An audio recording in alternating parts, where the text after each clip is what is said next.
It's not often that you meet someone in your adult years that's like in the same sort of industry that you just adore. And I adore Ali Kolbert. I really do. I'm so appreciative that she's had me on her show twice. You should check them out. Those episodes are hysterical.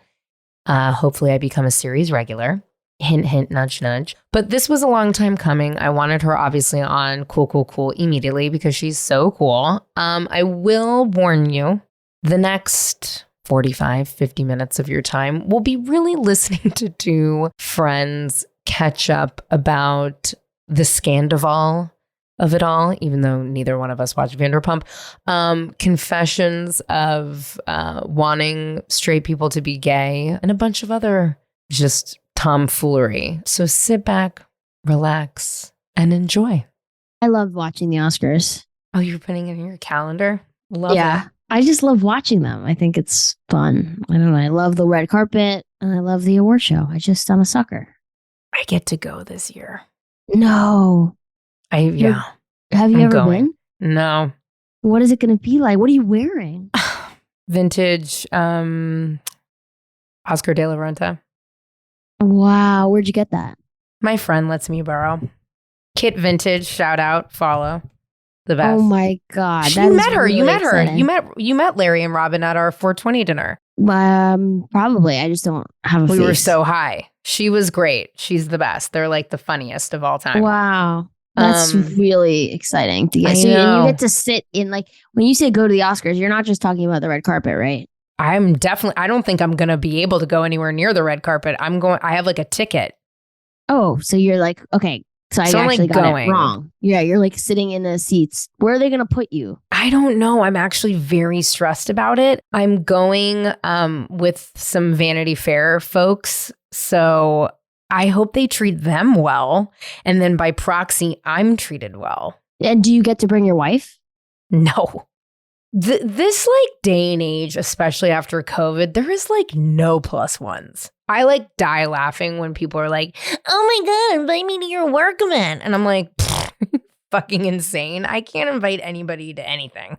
You have the coolest events. I said this on my show that you're like a socialite.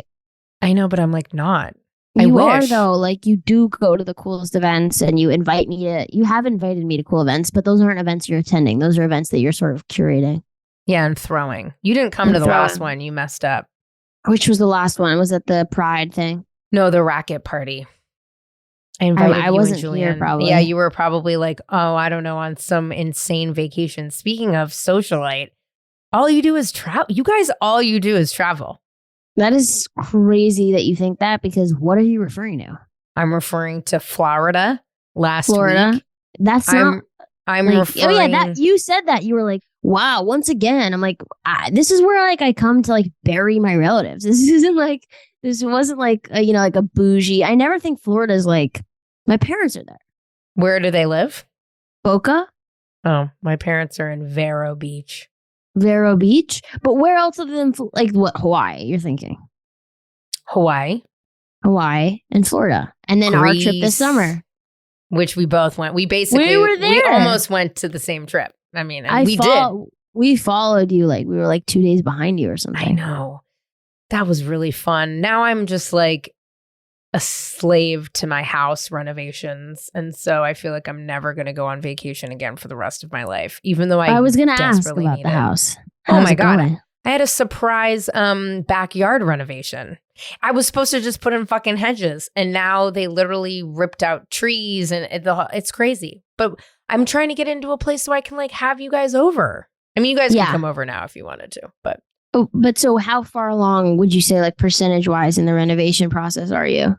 0.111%. No, it's not true. You've been in it for so long. The kitchen is not done at all, and that's going to be an overhaul. But I have to save money. That probably won't happen for like a year or two. And then the backyard. Well, see, here's the problem, Allie, is that I want a pool. But you know what? Pools are a grip. What do you mean by that? Like they're so expensive. I've never heard of a grip. Like it costs a grip.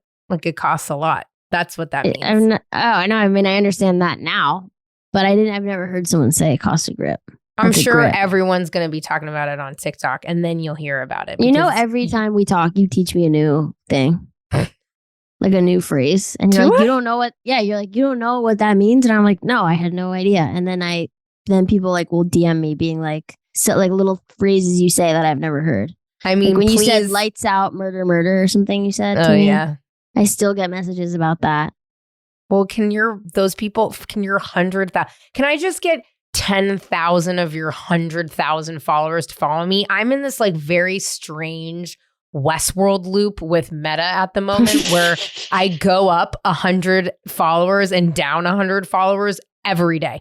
That's always how it is. I always go down, go up, go down, go up, go down, go up. By the way, your podcast, let's not be envious and look at the grass being greener, because your podcast, before you even launched it, had more reviews than my podcast.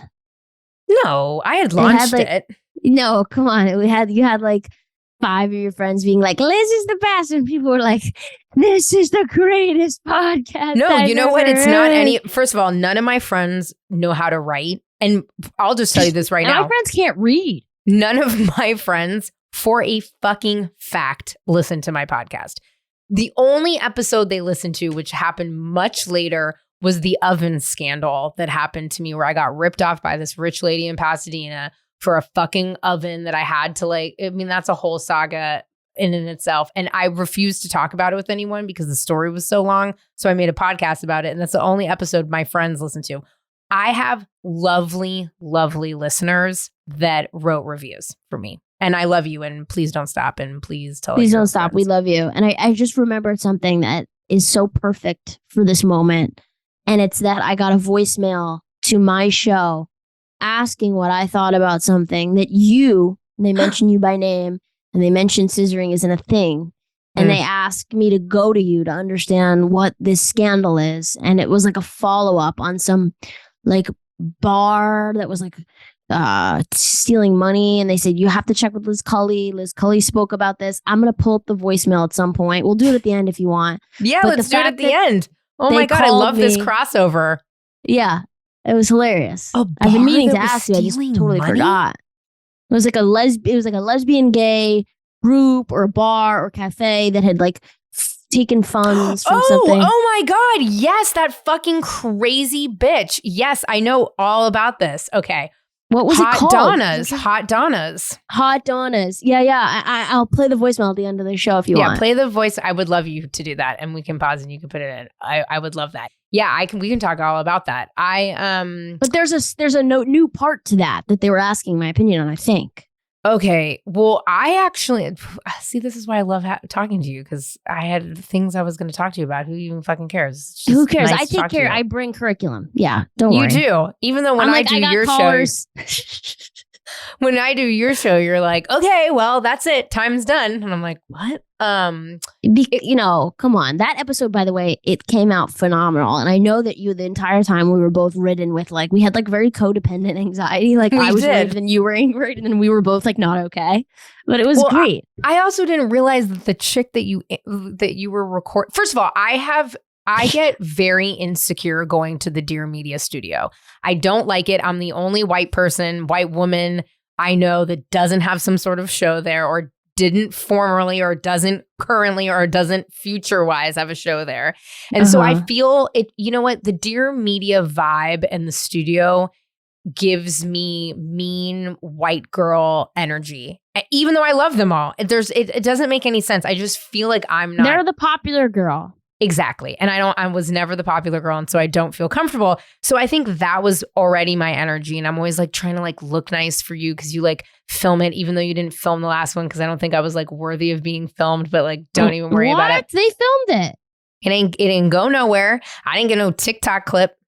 Maybe, maybe they said we can do an episode at this time, but the cameras are off because they had no one to run the cameras. This was not, but wow, look at all the stories you can make up if you don't have the information. Well, You're I'm really not done. Reinforcing all your childhood trauma. Listen, hello. And then you were late, which was fine. I was late? I had an episode before. Well, exactly. And I was like, whatever. I'm sure that How person late was was so that? great. You were like 10 minutes late. Wasn't that bad? Really? Even though you Sorry. asked to push this 15 minutes again. It's a pattern. It's fine. So then, wow. I'm kidding. And I'm literally kidding. I made a smoothie. Okay. It's like fine. But I didn't realize that the chick that you had been talking to before was talking about squirting. Yeah, Nicole Amy Schreiber. And I was like, well, no Why is that a wonder problem? no wonder we were all being weird and didn't think the episode was going to go well, because how do you top squirting conversations? You're looking at it the wrong way. I think you need a total reframe. It's not like comparing you to Nicole Amy Schreiber. It's just like your episode gets to be your episode, like whatever it is, and like that's okay. And also, by the way, I am sorry that I was late. And when I asked to push, but I just want to say I said, can we do 11:15 or is it a real big inconvenience? If you would have said it's okay, I can't push it, then that would have been okay too. I know. I'm literally just giving you shit. It's too easy. Also, we're friends, so I can like do that. No, I know, stuff. But I like to talk about these sort of human error moments. Well, I'm becoming an armchair expert. Oh boy. I'm trying to become Dax Shepard, Dana Shepard. Wait, I've talked about this like a million times, but do you know who my neighbor is? Monica Padman. No, fucking Mark Maron. Oh my God. I have plans with Mark 2 weeks from now. Will you tell him that the really cute lesbians that live 5 doors down is your friend? Yes, I will absolutely tell him. Can you actually, you're the perfect person for me to talk to about this. I don't know what to do because so he lives on the corner of my street. I think I've told this story, but if I'm telling it and everybody's heard it, sorry, I'm still excited about it. So it was Christmas time. And you know, it's like we're home. Yeah. It's like boring. Every fucking wayward friend that didn't go home for the holidays is like coming over to my house and I'm making them gourmet meals. It's like classic. Yeah. And you are such a good chef. I can't believe I haven't had one of those meals yet. Come on over. You haven't invited me. I literally have said you and Julian come over whenever you want. No, you said we'll make a real plan. Once we're settled. Please text me and initiate. Thank you. Okay, I swear to God. I really will. So I said to Rachel, I'm like, somebody famous lives on the corner. And she's like, yeah, right. And the background of this is that I actually, for as much as I'm like around celebrities, I never see them. Like we sat next to Charlize Theron, who I would like have passionate sex with at Pache, and I didn't see her. And she got up and left, and Rachel looked at me and she's like, you do realize we were sitting next to Charlize Theron for like 2 hours. I'm like, what? Like I'm a moron. I never see it. Yeah. So I said to Rachel, I'm like, dude, somebody famous lives on the corner. And she's like, nobody fucking. How did you know that? Because I constantly saw black cars. And I'm like, they're weird time. It's like daytime. And it's like, doesn't seem like an airport run. Like I'm such a psycho. I'm like, it doesn't seem like an airport run because it's not so early and it's not late. And like, if you're going to New York, you're either on that one, you're like, there's only a couple of flights. Like, I'm like, nah, it doesn't seem like that. And or really rich with the black cars. It's either the super wealthy or the famous. Well, and when we lived in West Hollywood, I said the same thing and he ended up just being a drug dealer. So you never know. Right. So I was like, nah, I feel like it's a fucking famous person. She's like, dude, no, we're like in the suburb. Like it's not a famous person. I'm like, okay, fine. So it's the day or two after New Year's and we're walking to Ralph's with ravioli. And Rachel looks at me. She goes, oh, did you see a famous person? Like literally like that, making fun of me. I was like, you're a dick. Your Rachel impression, by the way, we'll have to circle back to that because it's so bizarre. It's fine. The fact that I called actually let me finish the story and then I do have something I have to tell you. But then we're walking back and I see some guy like smoking a cigar on the deck. He has really big trees in front of his house. And then I look and I'm like, oh my, it's fucking Mark Maron. Like literally on the stoop. And he's like, hey, how you doing? Happy New Year. I was like, oh shit, Happy New Year. So like, I, of course, told my colleagues at Vanity Fair this story because Radhika Jones, our editor-in-chief, went to his house because his studio's legit stone's throw right here and recorded. And I'm like, oh my God, you guys, guess what? Mark Maron's my neighbor. And then they all, in a very loving way, shat on me. And they're like, oh, you should tell him you have a podcast. I'm like, yeah, fuck you guys, which I will not be doing. I'm going to tell him when I see him next week. Okay, you tell him. My lesbian neighbor podcast from her house that she's renovating next to yours. Yeah. Also, Let's I be a looked up friend. his, we're friends. I looked up his permitting. He didn't permit the fucking garage ADU into recording studio until after. Please don't tell him that. What is I was wrong just with curious. you? You're trying to become friends or cancel him? No, he rectified it. He talked about it on his show. Oh, okay. No. I just like his favorite I'm like, store. yeah, lead with that, Liz. No, it's like his favorite like place that he goes. I listened to him on this other interview afterward because I'm like, oh my God, for THR. And he was like, his favorite store to shop at is Fish King. So was mine. So now I'm like, oh my God. Anyway, so. What's Fish King? Oh, it's a dream. It is a Japanese family owned like butcher shop market restaurant in Glendale that's been around since the early 40s. I'm writing it down. I'm taking so many notes on this. Well, you just come to the house and we can go get it. But you can go up and you can buy fresh fish. And they also have meats too, but they have like a sushi counter. And then they have this like other food counter where you pick out your fish fresh, or they can do chicken or whatever. And they either make it like Hawaiian style or teriyaki style. Like you can get rice, you can get vegetable. Like it's just this like, oh my God, cute Julian would flip out for this. She would.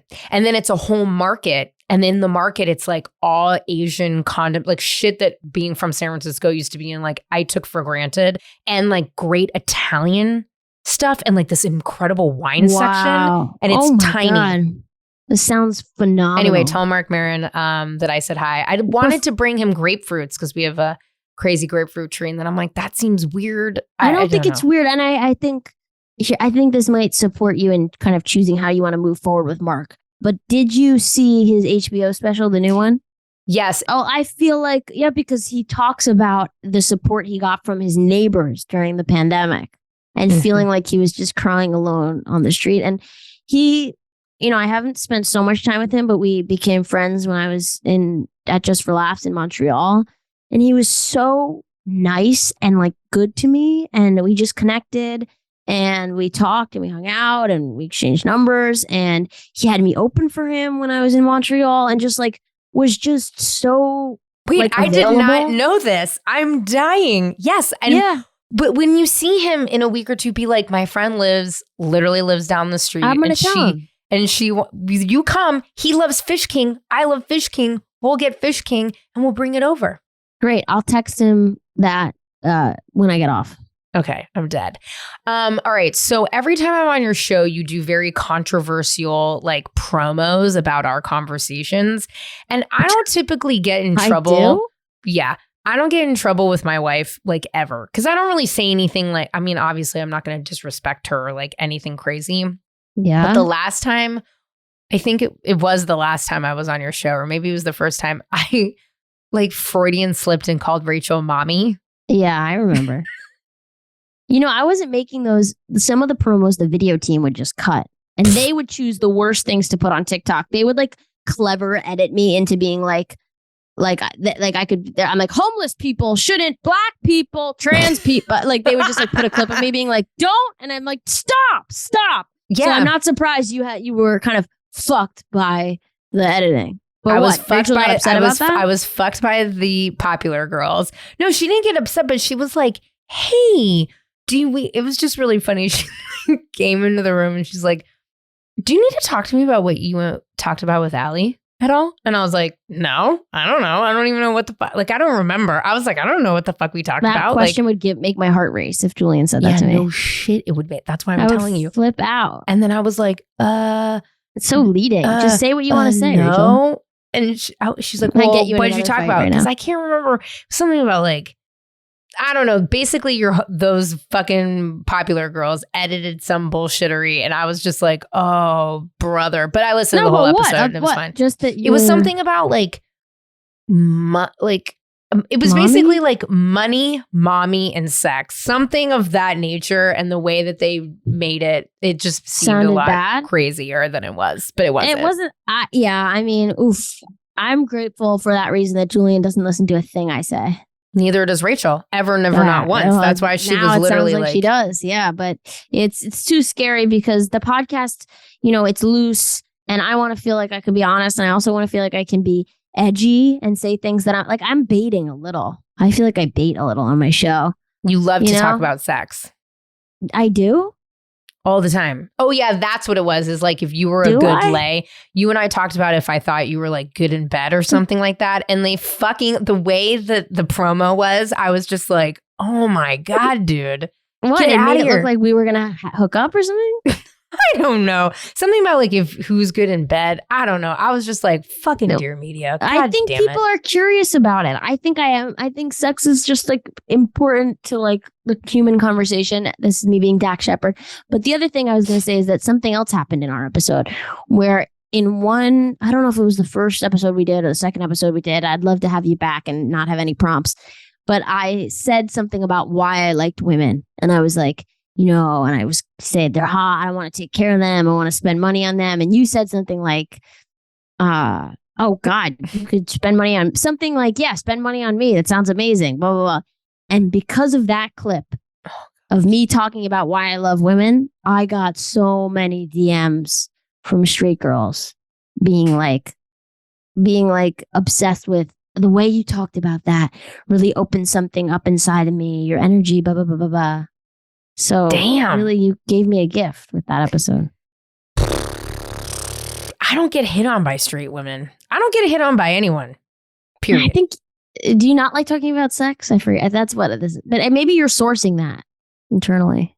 I mean, again, I don't leave my house. My only opportunities are like the fucking guys at the counter at Fish King, Mark Maron and Rachel. So like, and Rachel hits on me. I mean, in that married way.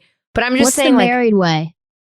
she's just like funny. Like you and I were about to record and I'm like, okay, I'm recording with Ali Kolbert. Like I gotta go. Like I'm like closing all the doors. And she's like, no, you need to come here. And I'm like, oh my God. Because I'm always in trouble. Always. I'm always in trouble. And she's like, you gotta pay the kissing tax. I'm like, that shit's cute. I think that's cute. That's cute. That is cute. I've never said anything like that ever. Yeah, we say dumb shit. If anyone ever heard the way that we speak to each other in private, or I'll take it a step further, how we individually but also collectively speak to our dog, I would be horrified.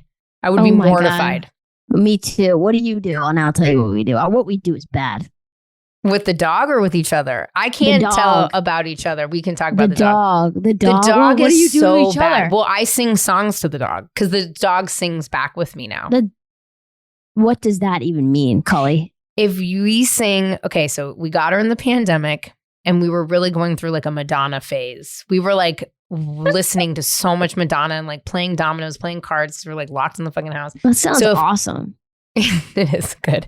If I sing La Isla Bonita to her, she will sing it back to me. And then I've also like made up songs, but I sing to her like. Can we get this on the time. pod? I think we should bring the dog in and get the dog to sing on the podcast. She's sleepy leapy. I gotta keep her that way, but I sing to the dog all the time. I got my baby on the floor here. Yeah, Ravioli is usually on the couch, but she's over there because Rachel's she's not working yet. So I'll sing to the dog and she sings with me, or I'll like make up little songs about her all the time and sing with her. I also say, instead of like come snuggle, I say sniggle. So I'll be like, you want to come sniggle with your mama? Oh, that's cute. It's so embarrassing. Cute. And then I don't know. I tell her she's so beautiful all the time. I was walking the dog yesterday and I was like, oh, you're so smart. You're so beautiful. You're so brave. You're such a good girl. And then this like guy I didn't realize was walking behind me and I was horrified. That's so funny. Julian, that's really, I mean, I totally get that. Julian and I have gotten these sick, dark idea joke in our head that Luca, our dog, would be the perfect sperm donor. So we keep being like, he's the only one we want. He's so handsome. He's so secure. We both love him. He's non-threatening. He already shares our bed. So that's been our joke. But the way we talk to him, I mean, and I think the way I talk to anyone in private should never be heard. Yeah. It's easy to slip into like, like baby voice and just it's terrible. Crazy shit. It's horrifying. So The baby talk is Mommy? I don't call her Mommy. I know it's Mommy. Mommy, my God. milk time. Ew. Ali, you always just take it to a layer. I just don't think it's obvious that like people suck on people's boobs and there's something Freudian about that. I'm sorry. Like that's not an original idea. It's just not, there's like, that's not, I didn't come up with that. Oh, I'm boy. just naming what needs to be named. Mama. I know it's It needs to stop. it's also hard to even like take this conversation seriously because you're in this like produce like where your AI location is. I'm imagining like Pacific Palisades, like you're a producer, you're like Just so you know. now it's giving me Love After Lockup vibes. How bad is this? That's why I'm not showing this. Back to this. I'm dead. I can't.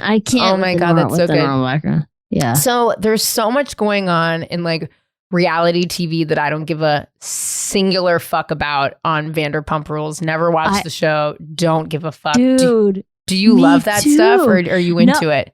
I made a comment the other day. I'm like, there must be something really crazy going on if like the Vanderpump Rules drama is like penetrating my world this intensely, because like I don't watch it and like people I know I didn't think people I'm like close to watch it. So like I'm hearing this, like this is just like really like intensely like ramming its head in my world. Well, imagine me, Bravo adjacent. It's like nonstop. Basically, this chick who I had already known through, I'm like trying to not use any identifying labels here. I knew through some mutual people that she was a hoe anyway, but basically she fucked some girl who's been dating this guy for like 7 or 8 years. She fucked some girl? No, she fucked a dude who was dating her friend. Can I see the names? No. Isn't it? No, Raquel fucked this guy named Tom. Tom was dating some girl named Ariana. Ariana and Tom had been together, I think, for like 7 or 8 years. Right. That's what I thought. So that Ariana and Tom Sandoval have been together for like a decade. Yeah, that guy feels... And Raquel, but also fucked Tom Schwartz. I know that to be true. Or they kissed or something. And Schwartz was dating Katie Maloney. Which, by the way, I had Katie Maloney on my podcast. And I interviewed her. And I had never seen Vanderpump Rules. But I had been encouraged by a certain popular girl to have Katie Maloney on my show. And I asked her about the secret to a successful marriage, recorded the episode, and 2 days later, her divorce was announced. So I felt so terrible that I'm like, how do you two make it work? And she was coming. So I never aired the episode because it felt so disingenuous to do. And it felt uncomfortable. I felt bad. Wow. Yeah. But so they broke up, and then this girl, and then someone said she's a homie hopper. Wasn't she with Jamie Kennedy? Is that a person? Yes. So she does him, does the other, and then does Tom Sand. But I don't understand why people are freaking out about it like to another level. Like what was the added like fuck? The added element of like, this is a horrible, I think because it's been thing. going on for like 8 months or something. Is that too long to cheat? That's like a little different than like I think getting wasted and like fucking someone one time. So that's an affair. So that's why. It's because it's an affair and it's so intense. And also I think because it was from all sides. Like she knew the girl, she knew him, she knew, like it was, everyone was involved, right? No one's a stranger to the group. I think the problem with that show is that no one is a stranger and don't they have other friends? Like, I guess that's my only thing with this. You know what I mean? And I don't mean to sound insensitive, but I'm like, why don't you guys like get different friends? Right. Well, expand the group. You know what I'm saying? Like, why is this so like, I really, truly don't understand. Period. I don't know fully like the layout of the group, but I also know what adds to it is that when like drama of this level takes place in like an A-list world, everyone is quiet about it, and it kind of, the audience will play it out, like all of the stuff, the outrage. But when it happens in like a Bravo world, I'm seeing the other members of the group each come out with like a horrible opinion and like say it and like tag everyone. So it kind of keeps stirring it up. Like they don't let it sizzle out on its own. Everyone wants to kind of come out bruised and bloodied. You know what I mean? That's not only a hot take, but that's an accurate take. Right? Yeah, that's a very accurate take. Well, I guess my question is like, do you follow it? It sounds like both of us don't. But what do you watch any reality TV? Like, are you into any reality TV? Yeah, I like, I mean, I'll go in and out of certain reality. The thing about reality TV, though, is like, if I watch a show that people have spent millions and millions of dollars making, and it's on HBO or Apple TV, and there's brilliant writers, I can walk away from the show feeling like I did something kind of, I spent my time in a more, I can tell myself it was a bit more meaningful way to spend the time, as opposed to reality shows where I feel like, listen, you're just really wasting time. I know. Yesterday, I had so many things that I was supposed to go to a 4-year-old birthday party. Yeah. That was within walking distance from my house. I live right next to this beautiful park. It's lovely. But everybody got the flu, so I wasn't able to go, which was kind of a bummer because I was excited. Who got the flu? The 4-year-old? The 4-year-old, the 6-year-old, the 9-month-old, and my friends who are the parents. Well, terrible. The whole family got taken out. Whole family got taken out. Rachel and I took over these like disgusting things called crumb cookies over to the house like the day before. Wait, are those the ones where they like advertise them like sexy cookies where they're like, you want to fuck this cookie? Yes. And Rachel, I sent her in. We were it's like a $200 box of cookies. No, not even. It wasn't actually, but it's like just lemon slut bite. It's like, what? I know. But we like live this like funny suburban lifestyle, and we were at the UPS store in La Cañada, Flint Ridge, and I'm like, oh, there's like a crumb cookie, like let's get the boys, let's drop them off at the house, like it'll be nice and like whatever. And Rachel comes back, and these cookies smelled so sweet and so disgusting. I'm like, what flavors did you get? And I opened up, and she got like a 4-year-old maple bacon. Like it was like 2002. Like, oh my, yeah. Wow, you're like shading maple bacon for being an outdated flavor. It is an outdated flavor. Maple bacon is like, so yeah, I'm really, I'm so glad you brought up maple bacon because you're welcome. I went to a donut store with my mom in Florida, and my mom was like, get the maple bacon. And I looked at her like, have you been living under a rock? Like, no one gets maple bacon anymore. Like, maple bacon is just so old. So like, maple bacon is from like a time when like I couldn't get married. Like, maple bacon is not maple bacon. Well, guess what? It's about to be a time where we can't get married again, so that'll be cool. But yeah, do you think that's gonna happen? Come on. I think it's I think it's kind of insane that this drag law passed in Tennessee. Yeah. Yeah. I really do think I think politics have gotten real weird. It's gotten real, like the internalized homophobia of these Republicans is really scary. Like, I mean, I bet the BDSM community is just fucking like, you know how everybody was making money in crypto? I bet BDSM is just fucking like just fucking crushing right now. Yeah. Dudes are getting whipped up, tied up, everything. In Tennessee? In Tennessee? Everywhere. I think in Tennessee. I think in Florida. Tennessee, I think Florida. Mississippi. I don't know. My accent's bad. Your parents live in Florida. Yeah. How do you feel about Florida? Terrible. I hate it. I don't get it. I almost got arrested there. Actually, funny enough, when the Britney, Christina, I'm gonna Madonna. need more on that. Yeah. Okay. So my parents had just moved to Florida, and my brother, one of my brothers who's gay, and my cousin Sarah, who's just like, it was my cousin who's Sarah. Also gay in a different way. No, Sarah's not. You know what? Sarah's actually like one of the only people I know who listen to this in my familial life who listen to this. So shout out to Sarah. Sarah is very straight, but like talk about being the best ally. Like she should, those like wonderful straight women that are like so artistic and fun and outgoing. They should be gay, like a gay man, but they're not. It's very hard for me when I meet those. I wish they were gay. Sarah's the best. Dude, I'm like so annoyed Sarnie Rogers isn't gay every day. I'm annoyed about it.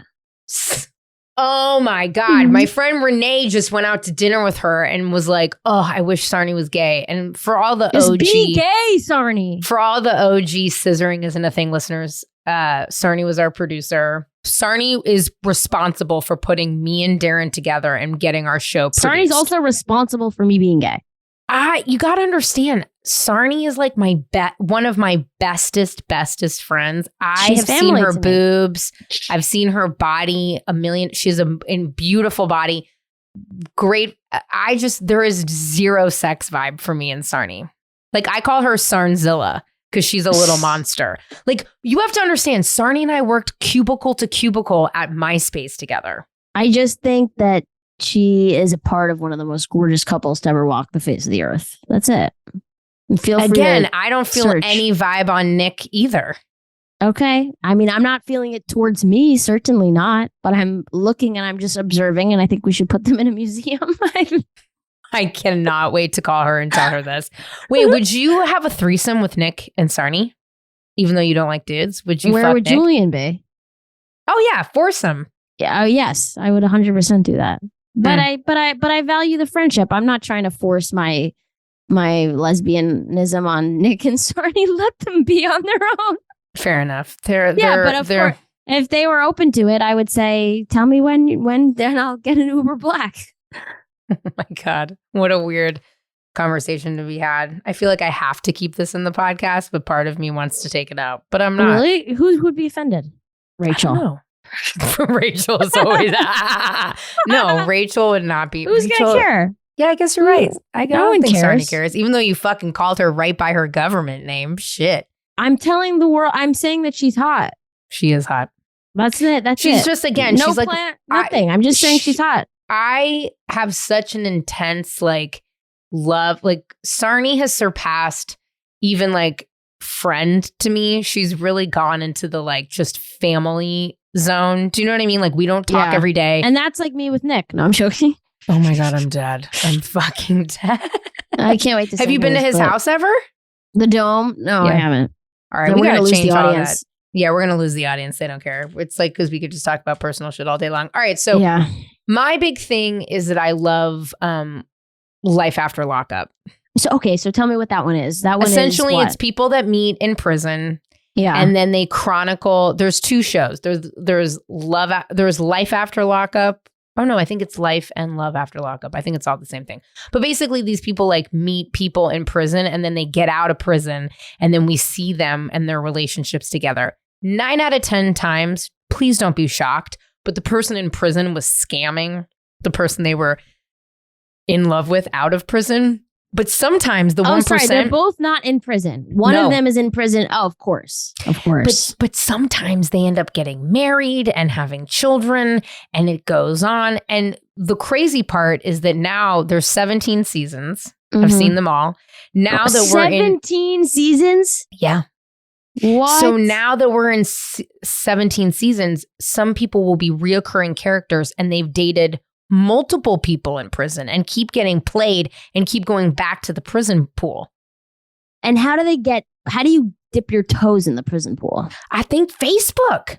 Here's they say they meet on Facebook. Why choose from that group of people? Well, because they're vulnerable, they're available. It's some fucked up shit. But is it, and not to gender the situation, is it often men in prison speaking to women outside of prison? You know what?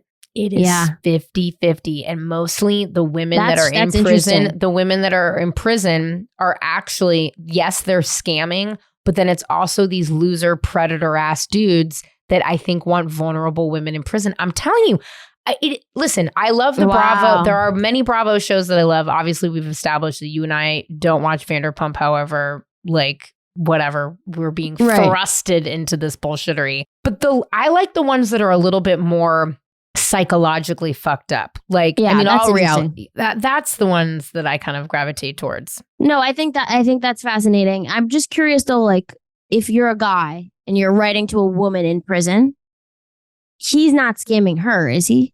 No, but he clearly wants to... It's always the person in prison scamming the person outside of prison. Yes, but if you think about it, if you break it down, why the fuck is that guy going after a vulnerable woman in prison? And what is the reason? Because he's fucking... What does he get from that, though? He gets a woman that's constantly calling him. It's a woman that needs him financially. It's a woman that doesn't have the same rights when she gets out as other women. So she depends heavily on him. But why? That doesn't sound like he's getting anything good out of that other than phone calls and having to send Venmo I think requests. perhaps it's like a power thing. It's like a control thing. Telling you. Well, I would like a man to send me money and I can text him whenever I need help. Yeah, That sounds Cash like I'm in App. that. I That love sounds it when great. people ask me for my Cash App all the time on Instagram, but I think they're What is trying to with the scam cash? me. It's so shady, the Cash App. Scammers are I everywhere. had a conversation with one of those guys once, like really saw how far I could take it. And it was, he like needed me to, it was a scam. Did he also tell you were like a distant relative of like a prince in Nigeria? No, he said I won Yeah, of course. Yeah, look, because I love when I get the messages where it's a screenshot of like a bank account, like a balance, and it's like, look, I made $5,000 on crypto today. I'll send you some. Like, I'm just trying to send people money because once in a while, though, I have found men on the internet in my DMs who just send me money, who've just sent me money. Like this one guy I've talked about on my podcast that messaged Julian on Instagram, then messaged me. He just sent us like a few $1,000, just sent it. And then, oh my God, please send me 1,000. Please. Or please just subscribe to my Patreon. I'm like this fucking, I have to put a French drain in my backyard. I don't even know what a French drain is. I need a French drain now for the front one. It's terrible. So, okay. So fun fact about reality TV is this woman that I know named Jessica Clark, who's a lesbian. She and this other girl who I know, Amber's Closet, who is like this YouTuber, they're starting, and I believe they're already in production on like the first ever fully lesbian dating reality show. I will drop everything to watch that. They've apparently casted a couple of like real fucking douchey Florida. Do you know the douchey Florida, like kind of bro-y, but like surfery lesbian crew? I can imagine it, but I don't know these people specifically or vaguely. I don't either. I've just seen them, but they've gotten a couple of them. I think I will be tuning into it. Is it in development? No, she says it's been produced. Hold on, let's pull up her Instagram. Jessica's really interesting. So Jessica did you ever watch True Blood? No, but I definitely know what that is. She was the naked girl in True Blood, and I interviewed her a long time ago. So the show is called Love is Love. Is it? No. What is it called? Love is Love. Wait, hold on. Love is Love. Coming Out for Love. That's what it's called. Coming Out for Love. Yes, good. I've never heard of these production companies ever, not once in my life. Mm-hmm. It's a lesbian dating competition show. And it's Just Joe Productions and Pelican Film Inc. Okay. Okay. It's coming. Its season premiere is February, Valentine's Day. Oh, so it already came out. This is so confusing to me. Wait, it's called Coming Out for Love. Let me go. Coming Out for Love. So where is it? Let's see. Coming Out for Love is the show. It's coming out a little later than planned. The first lesbian show. Please follow and wait. So February 17th. So we're all just kind of holding for it. I don't know when. 16 women come together under one roof at the Palm Palace in Palm Springs, California, hoping to catch the heart of the key master. And the key master is the I think it's Amber's Closet. Amber Whittington. So here's that's the host. Oh, and here's all the lesbians. Oh, wait, this is crazy. The contestants. I know Jessica. Wait, I know Jessica. I know like half these contestants. You do? How do you know them? Fucking LA lesbian dumb stuff. I wonder if here's the thing with these lesbian, like, could you imagine a lesbian dating competition show? It's just like on the first episode, they would already choose who their partner is and they would say, I love you. I don't want to leave you. And they would just, the whole next 20 episodes would just be them, combining their bank accounts and moving into one suitcase and sharing a bed. They would quickly settle, I think. Wow, this is wild. Okay, so actually, Lundy is the one, if you look at the contestants, and Sterling are the like Florida kind of bro-y TikTok lesbians. Let's see. Lundy and Sterling. I see Lotus. Oh, I see Lundy and Sterling. Yeah. Lundy is what I imagined. Yeah. Lundy is like a surfer lesbian. So anyway, it looks like the lesbians are trying to go into the very budget foray into dating. I think we have to watch it. We have to watch it. I'm surprised it hasn't come out yet. So yeah, so there's that.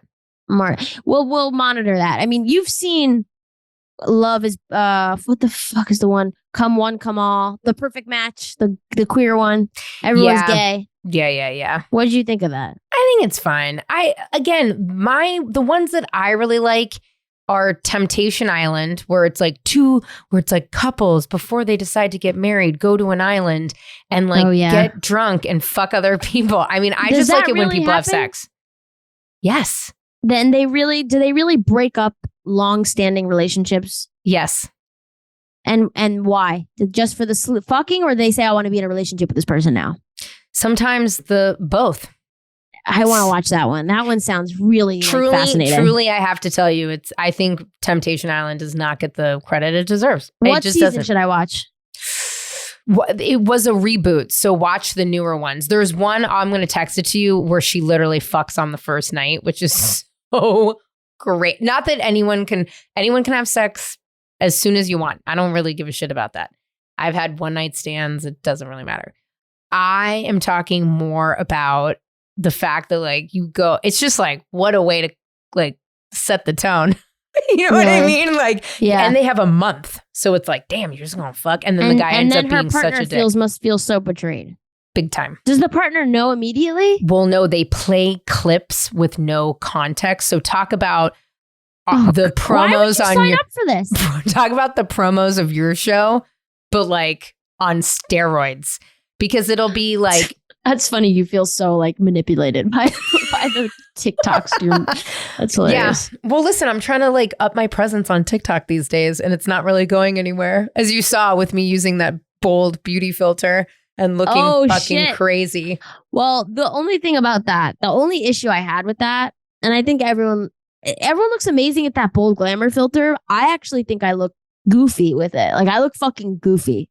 But you posted yourself in that filter on the grid. No comment that you're using that filter. That I thought was so irresponsible. Yes, I did. I think eventually, didn't I? No, you made a joke, but I was you can't do that. Well, here's why ridiculous. Hold on. Here's why mine looked crazier is because I had my lips done the day before. So they were swollen already. So I looked literally like Big Ange. I really did. I looked bananas. It was really something else. Okay, so to round out this completely ADD Monday morning chaotic mess of a 45 minutes or an hour. It was so enjoyable. Yeah, I could talk to you forever. Yeah, me too. It's so easy. Samesies. Twins. Yay. Mama. Hot Donna's dilemma.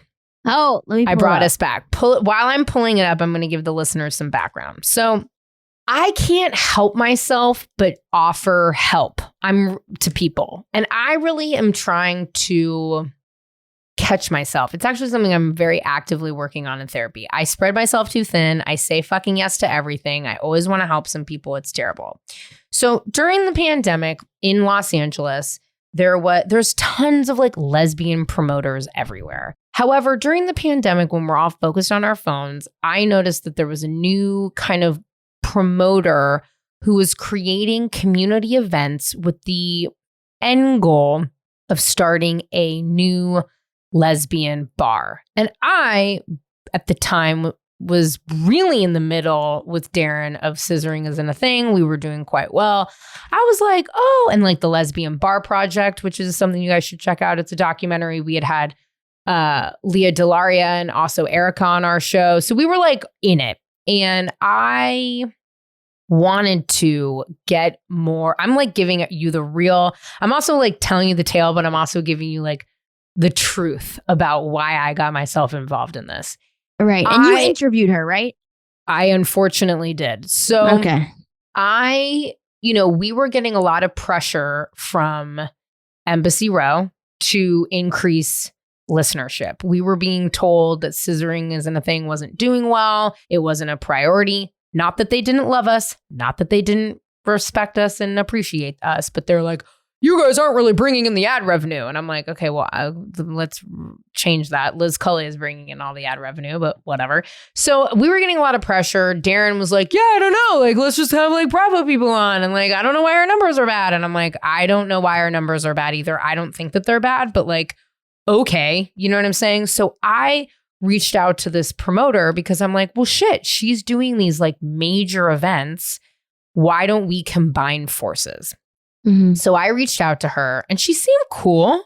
And I'm like, okay, why don't Darren and I host one of your events, or like we host like a speed dating or like something, and we can do something together. And she seemed really into it. And I said, and as a thank you, I'll have you as a guest on the show. So I had a meeting with this chick on Zoom and I just immediately had weird vibes. She was like, yeah, I need to get the venue for free, all the booze for free, all the people to work for free. But then I need to charge like $25 a pop. And then also like, I want to fucking charge these brands like 10 grand. And listen, I've been producing events and content. I've done this for a long, like at this point, I'm coming on 15 years. And I was just like, this math does not add up. And I, was like, what the fuck? So I even called Darren and I was like, I don't know, dude, let's like interview her. But I got to be honest with you, like, I'm feeling like weird about this. And she was like, okay, I got it. So we interviewed her, kept trying to make things happen. But then she just kind of like kept going with this event without me. But again, like it just was feeling very off brand. Fine.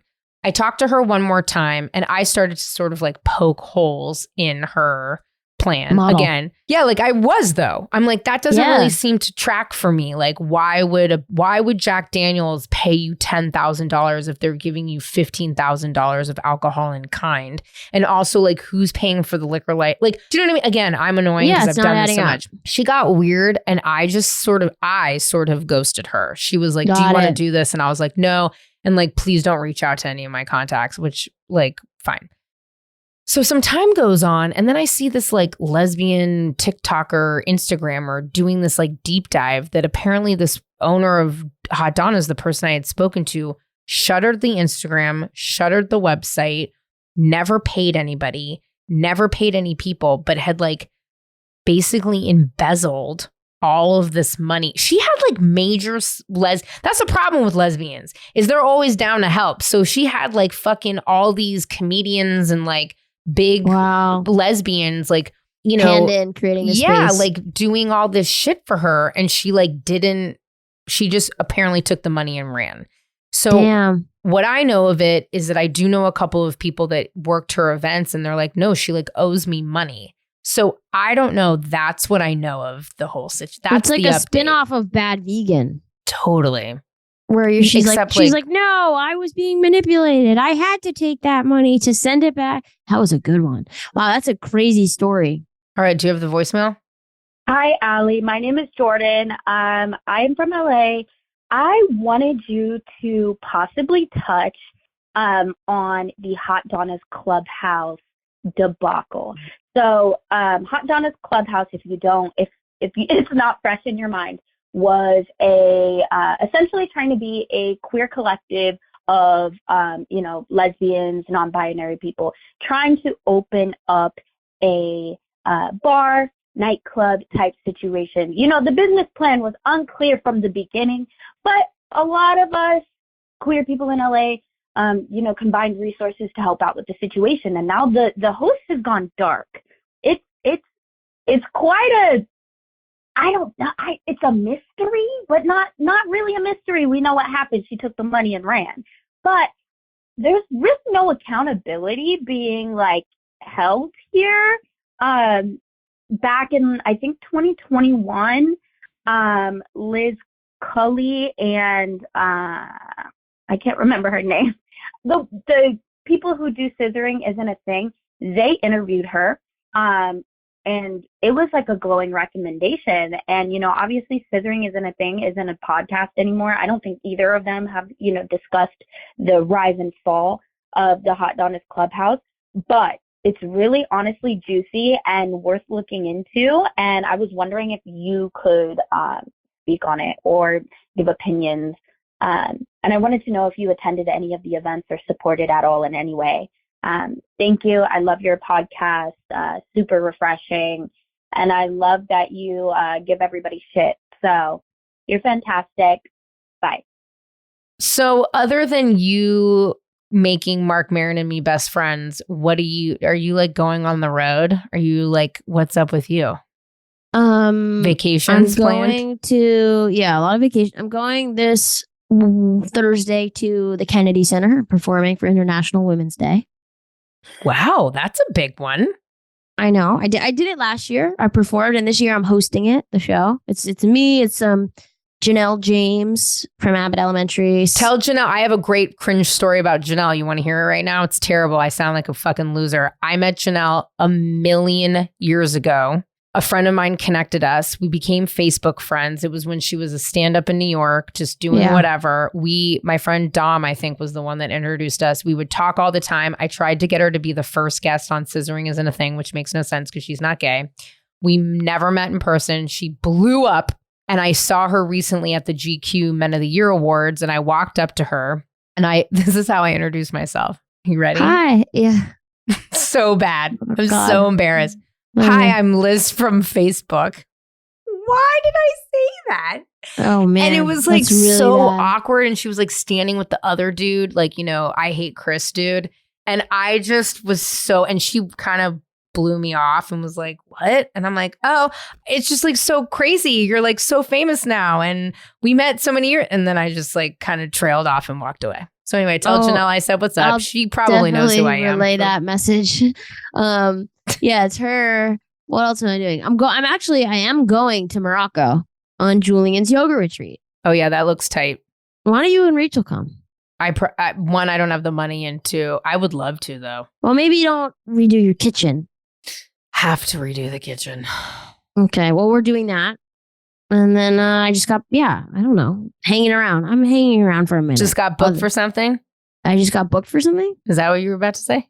No, I was going to say I just got back from Florida yesterday. Oh, okay. But yeah, I just got booked. I'm putting that into the universe. I just got booked for something. Yeah. I don't know. Well, it's huge. It's huge. I have huge things coming. Really huge things. I love really big. Yeah, you do. Really big things coming. I think International Women's Day at the Kennedy Center is like pretty big. Yeah, also, shout out to Ron Funches if he listens to this. He was so happy that we're friends. Yeah, he's great. I loved knowing that you two are friends. Yeah, but you do. I went on his podcast awkwardly. I went to his vision board party and he was like, I was one of his first friends in LA. That's how long I've known Ron. That's really sweet. I love it. I think it's great. A vision board party also sounds awesome. I wish I was there. It was cool. You should come. I had almost died by 3 coyotes that morning. So I was in a very weird headspace. What is that? A drink? No, like I was on a hike with ravioli toes and fucking 3 coyotes surrounded us and I thought we were going to die and be attacked by coyotes. I thought that was another Tullyism. No. You ever died by 3 coyotes? Death by coyote. Dude, it was awful. And then I like went to his house and it was like all these comedians and I was like, oh my God. And Ron was like, you've been my friend for so long. And I was like, what is happening? It was so awkward. He's like, you and Ali. I'm like, yeah. Me and Ali. I really like that. I think you should like write a memoir and call it Death by 3 Coyotes. I might. Just an idea. Just an idea. Maybe when you're done renovating and you have some time. I'm never going to be done renovating. Your life is always in renovation. It's a work in progress. Every day. Listen to the Ali Kolbert Show. It's amazing. You can find it everywhere you listen to podcasts. Follow Ali on social. And do me a favor. And if you're listening, spam her with demanding that I come on her show at least once a quarter. Okay, thanks. Love you. Bye.